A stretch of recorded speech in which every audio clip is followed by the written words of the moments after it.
SD post live, मैं हूं रिया Rajak. India गठबंधन की बैठक में बड़ा फैसला हुआ है। आपको बता दें, झारखंड मुक्ति मोर्चा और लोक जनशक्ति पार्टी बिहार में गठबंधन के साथ चुनाव लड़ेंगे। जी हां, सीटों का फॉर्मूला तय किया जा रहा है। कांग्रेस ने कहा कि अभी पार्टियां सीटों पर समझौता करेगी और जल्द अंतिम फैसला लिया जाएगा। और क्या कुछ कहते हुए नजर आ रहे राजेश कुमार, आप सुने उन्हें।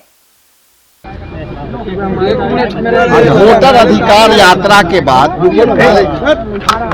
सम्मानित राहुल गांधी जी और तेजस्वी प्रसाद यादव जी और दीपांकर भट्टाचार्य जी और तमाम नेताओं के एसआईआर पर जो यात्रा चली, वो यात्रा की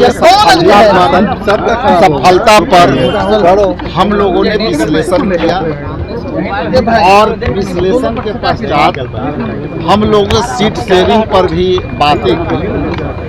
और सीट शेयरिंग में जितना हम लोगों को जो सकारात्मकता से आगे बढ़े हैं, बहुत ही अब तक हम बहुत ही कदम से कदम मिला करके सीट शेयरिंग पर हम बात कर रहे थे।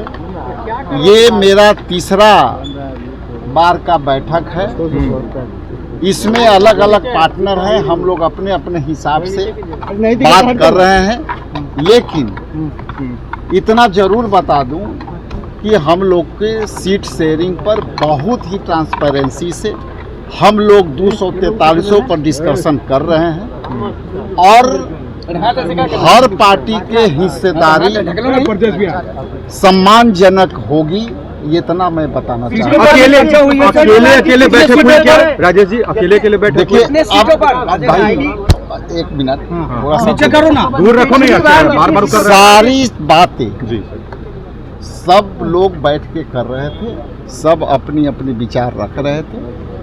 और इसमें जहां जरूरत पड़ेगी तो चूंकि हम लोग संयुक्त गठबंधन के लोग हैं, इंडिया गठबंधन के लोग हैं, तो इसमें ऐसा नहीं है कि हम लोग जहां आवश्यकता है संयुक्त रूप से बात कर रहे हैं और कहीं हम लोग गठबंधन से अलग नहीं है, इसलिए अलग अलग बात करने की आवश्यकता है।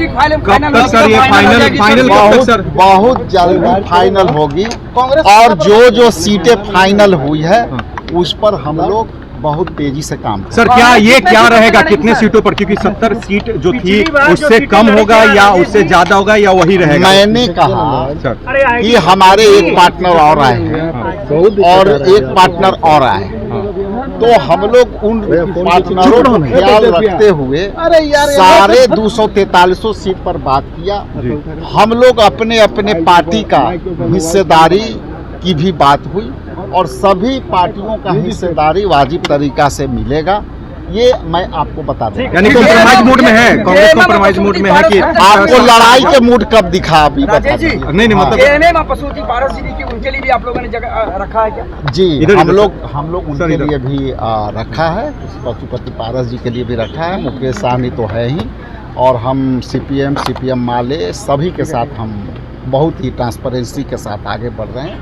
हमारा महत्वपूर्ण एजेंडा है कि वोट चोरी हुई है। हम यदि एकजुटता से हम नहीं लड़ेंगे तो आने वाला समय में वोट चोरी होगी। और सीट शेयरिंग कोई बड़ी मामला नहीं है।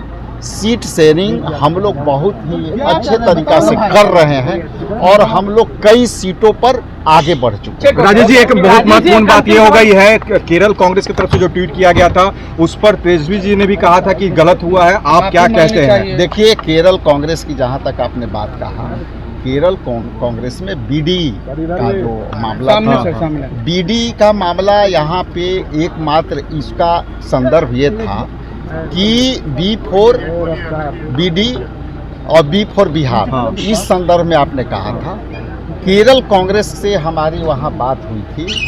ये शाब्दिक का अर्थ हर जगह मायने बदल जाता है, लेकिन इतना जरूर कहूँ कि बीडी का जो मामला है, एकमात्र बिहार ऐसी राज्य है जिसमें डिप्टी सीएम जो है सम्राट चौधरी ने एक स्पेशल, ये सीतारमन जी जो वित्त मंत्री हैं, उनकी ये जो वक्तव्य को आप मिलान करेंगे तो उन्होंने कहा था कि बिहार के जो डिप्टी सीएम सम्राट चौधरी है, उनकी मांग थी कि बीडी वर्करों के लिए हम जीएसटी में उनकी जो है हम रिलैक्सेशन देंगे। मेरा सवाल ये है कि बीडी एक तरह से जो है बिहार में जो लाया गया वो हम समझते हैं कि टोबैको की श्रेणी में आती है, उससे बिहार के लोगों का जो है सेहत पर भी असर पड़ता है। इसकी भी सरकार को ख्याल में रखनी चाहिए और उनको यदि दिए हैं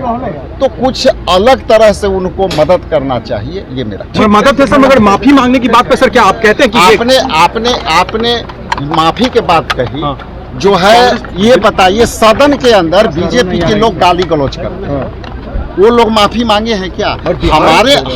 हमने क्या कहा? केरल कांग्रेस के लोग ने कहा कि ये यहाँ के शब्द के, चूंकि वहाँ इंग्लिश चलते हैं, यहाँ हिंदी चलते हैं, इसलिए ट्वीट को हटाया जाना एक अपने आप में बड़ी संकेत है।